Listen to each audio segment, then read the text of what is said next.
that the Muslims in Xinjiang, the Chinese Muslims, the Uyghur Muslims, the Uyghur Muslims, many of them are not allowed to offer salah. They aren't allowed to read the Quran. They aren't allowed to fast.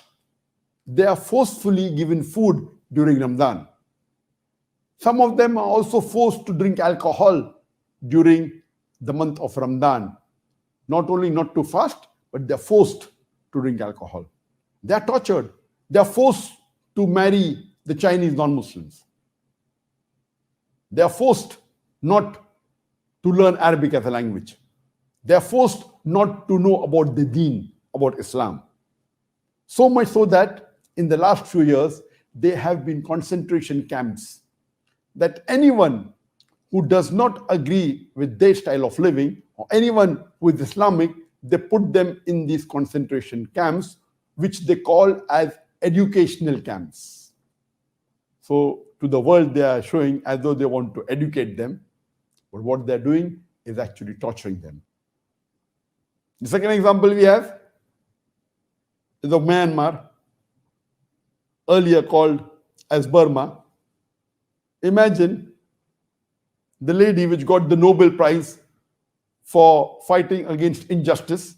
She got the Nobel Prize for peace, fighting against the military for the freedom, and she gets the freedom. Later on, she collaborates hand in glove with the army and tortures the Muslims, which is a minority, burning the house, killing tens of thousands of Muslims of Myanmar, and saying they're not part of the country, taking them out of their home.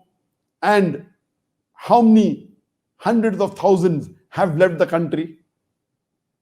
Millions have left the country, taking refuge in other countries.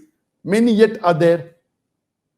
And the torture that is done to the Muslims in Myanmar is unbearable. So according to me, the second worst scenario in the political conspiracy is the conspiracy of the Myanmar government against the Muslims of Myanmar to take them out of the country and take their rights of citizenship. And what are the Muslims doing?